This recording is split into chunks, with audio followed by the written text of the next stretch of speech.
अफनानुल्लाह साहब, पहले आपकी तरफ आता हूं कि अभी तो तहरीक इंसाफ के मामलात आपसे समझ नहीं रहे। उन्होंने भी जो है 14 तारीख से 14 दिसंबर तक की आपको डेडलाइन दी है कि कमेटी बना दी है, मुतालबात करें, सॉरी उनसे मुज़ाकरात करें, उनके जो मुतालबात हैं वो पूरे करें, उनके लोगों की रिहाई के हवाले से और तहकीकात के हवाले से। 9 मई और 26 नवंबर की अगर आप नहीं मानते तो फिर वो सिविल नाफरमानी की तहरीक शुरू करने जा रहे हैं आपके खिलाफ। अब JUI ने भी आपको इतवार तक की डेडलाइन दे दी है, तो कैसे निपटेंगे सूरत हाल से, कैसे निकलेंगे? जी, बिस्मिल्लाहिर्रहमानिर्रहीम। देखें, हमारी एक कोएलिशन गवर्नमेंट है जिसके अंदर ज़ाहिर है बहुत सारे पार्टनर्स हैं। तो जो इश्यूज इन्होंने हाईलाइट किए हैं, ये जो मदारस वाला बिल है, हमारी तरफ से तो इसके ऊपर वोट भी किया गया है और इसको सपोर्ट भी किया गया है, इसको पास भी करवाया गया है। मगर ज़ाहिर है एक जगह जाके प्रेसिडेंट साहब के पास जो है वो रुक गया मामला।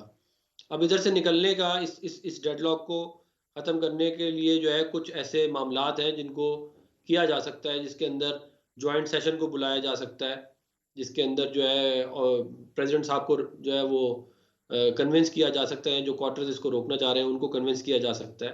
तो उसके उन तमाम जो ऑप्शन है उसके ऊपर हम काम कर रहे हैं और हमारी पूरी कोशिश है कि जो हमारी कमिटमेंट है वो पूरी की पूरी ऑनर हो और जो इश्यूज हाईलाइट किए जा रहे हैं JUIF की तरफ से उनको एड्रेस किया जाए।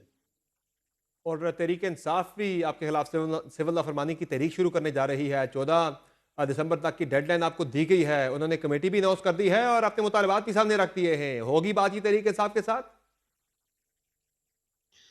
देखिए, हम बातचीत करने के लिए जो है वो ज़ाहिर है हम सियासी लोग हैं, हम तो बातचीत करने के लिए तैयार रहते हैं।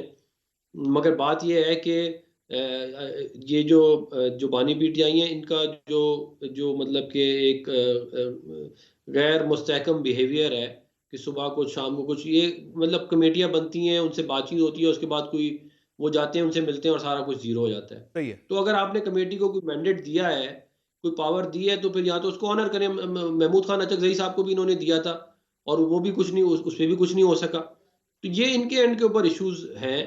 अगर ये उनको एड्रेस कर सकते हैं और कोई जेन्युइन इनकी कोशिश है, तो हमने तो ठीक। हमेशा ये कहा है कि हम सियासतदान तो एक-दूसरे से बातचीत करके ही मसला हल करते हैं। सही है। तो हम तो जो है वो ठीक है। बिल्कुल चाहते हैं कि चले, मामलात आप हल। आप इस पे तैयार हैं बातचीत के लिए, लेकिन तहरीक इंसाफ की कमेटी जो है वो मैंडेटेड होनी चाहिए, उसके पास पूरे इख्तियारात होने चाहिए। अफनानुल्लाह साहब, 26वीं आईनी तरमीम के मौके पर तो ज़ाहिर है आपकी जो सूरत हाल है वो डू और डाई सिचुएशन थी। मुस्लिम लीग नून की हुकूमत के लिए भी आपकी तो सर्वाइवल की लड़ाई थी। तो आपने 26वीं आईनी तरमीम की मंजूरी के लिए तो उस वक्त बिल मौलाना साहब की मर्जी मंशा के मुताबिक आपने मंजूर करवा लिया। अब आके हुकूमत को समझ आई है, जब आपने उस पर ज़रा इन डेप्थ या डिटेल में जाके देखा सारे बिल को, कि आपने देखा यार ये तो बड़ी मुश्किलात पैदा होंगी हमारे लिए। ये तो जब हम उनके अकाउंट्स खोलते हैं, बहाल करते हैं, तो फिर तो फैटफ का मसला आ जाएगा, वहाँ से प्रेशर आ जाएगा। तो ये बिल इतनी हरीडली आपने इस वक्त मंजूर करवा लिया, आपकी जो लीगल टीम है वो देखती नहीं है कि इसके कल को लीगल इसके या क्या रिप्रकशंस होंगे, इसके असरात होंगे। अब आप आके एक स्टेलमेट में फंस गए। देखिए, ये मतलब कि इसको वैसे तो इसको पूरा का पूरा रिव्यू किया जाता है। ये हो नहीं सकता कि उसे देखा ना गया हो, क्योंकि ज़ाहिर है अगर एक चीज़ नेशनल असेंबली से और सेनेट से अप्रूव हुई है, तो वो दोनों ऐवानों में के फ्लोर पे गई है, उसको ले किया है, उसके ऊपर एक डिस्कशन हुई है। उससे पहले हुकूमत ले करने से पहले भी उसको करती है। तो मेरा नहीं ख्याल कि इसके अंदर ये वाला मामला होना चाहिए, फैटफ वाला जो ये कह रहे हैं। क्योंकि अगर ये मामला होता तो ये उस वक़्त हाइलाइट कर देते, फिर हम कोई और रास्ता निकाल लेते कि इस तरह नहीं तो किसी और ये तो तरह कर बाद में लेंगे। आपको पता लगा ना, बिल मंजूरी तो के बाद, कि इसमें तो ये बहुत सारी इसमें पेचीदगियां हैं। नहीं, लेकिन दुनिया में जो है वो मदारिस रजिस्टर होते हैं, बाहर भी मदारिस रजिस्टर होते हैं, हमारे लिए कोई ख़ास तो नहीं क्या कहते वो तो हैं हो रजिस्ट्रेशन सकता का ना प्रोसेस मामला। गवर्नमेंट ने अपने पास से उठा के दोबारा से दे दिया ना, वफाकल मदारस जो पहले बोर्ड होता था उसको। नहीं, वो ठीक है, लेकिन वफ़ाक़ुल मदारिस भी क्या मतलब कि कोई एक तरीके से हो रहा है ना, हुकूमत ने एक कानून बना के उसको एक तरीके से रजिस्टर कर रहे हैं। सही। तो मेरा ये ख़्याल है कि मैं अभी भी ये समझता हूँ कि हम इस मामले को रिज़ॉल्व कर तो आप लेंगे। ये कह हम रहे हैं कि ये हमें सदर रज़वान साहब भी कर साहब रहे हैं, नून लीग की इसमें कोई रजामंदी शामिल नहीं है, ये जो बिल वहां से रुका हुआ है? नहीं, देखिए, हमने अगर तो फिर प्राइम मिनिस्टर रोक लेते ना।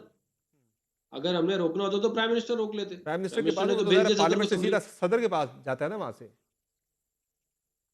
चलें, अगर हमने रोकना होता तो फिर हम वोट ना डालते। आप हमने तो वोट ना डालते, सपोर्ट किया, 26वीं इसको आईनी वोट तरमीम पे डाला है, मौलाना सब ने कुछ आपको किया वोट है। नहीं देना था फिर। उस वक्त तो आपकी जान पे आई थी। नहीं, लेकिन ये देखें, ये मामलात इस तरह चलते नहीं हैं। मैं आपको बता दूँ कि ये अगर हम इस तरह ऑनर नहीं करेंगे अपनी बात, तो कल को कोई हम पे ट्रस्ट नहीं करेगा ना। और हम इस तरह की पार्टी नहीं है कि हम एक दफ़ा कमिटमेंट करके बैक ऑफ कर जाएँ, हमारा कोई ऐसा ट्रैक रिकॉर्ड नहीं है। फिलहाल तो जेयूआई को हम तो ऐसा ही मैं लग नहीं रहा है। समझता कि हमारा इसमें ये जेयूआई को तो फिलहाल कम से हमारी कम इसमें ऐसा ही कोई लग रहा है आपके बारे में कि 26वीं आईनी तरमीम की मंजूरी के लिए आप उस वक्त बड़े चक्कर लगा रहे थे मौलाना फजल रहमान साहब के पास।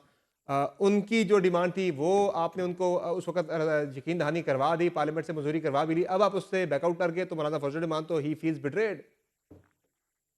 नहीं, मैं ये कह रहा हूँ कि हमारा कोई ऐसा ट्रैक रिकॉर्ड नहीं है कि हम इस तरह का कोई काम करें। और सही है। हमने अगर रोकना होता तो हम कहीं और रोकते। देखें, जिसने सही रोका है। है वो जिम्मेदार है। आप हम पे तो ना डालें ना, ये हमने आप कह तो रहे नहीं हैं रोका। सदर साहब जिम्मेदार जो है, नून रोका है लीग उसको जिम्मेदार नहीं है इसकी। नहीं, हम कहाँ से जिम्मेदार है? सदर देखिए, सदर साहब ने रोका है ना। सही आप है। सदर साहब तो हमारे कंट्रोल में नहीं है, ना वो हमारी पार्टी से उनका ताल्लुक है। वो खुद एक बहुत बड़े लीडर हैं। तो सही है। ये तो वो सवाल का जवाब देंगे ना कि ये क्यों रोका है। आप उसको मुद्दा हम पे तो नहीं डाल सकते कि ठीक ये है। हमने रोका है। 26वीं आईनी हम तो तरमीम चाह भी रहे हैं ज़्यादा कि आपके मौलाना लिए फजल रहमान आपके साहब का इंटरेस्ट का तमाम मामला था, वो सदर सदस्य। साहब के उनकी पार्टी के इंटरेस्ट का मामला नहीं था, लेकिन उन्होंने बढ़ चढ़ के आपसे ज़्यादा वो इस सारे मामले में मुतहर्रिक दिखाई दे रहे थे। तो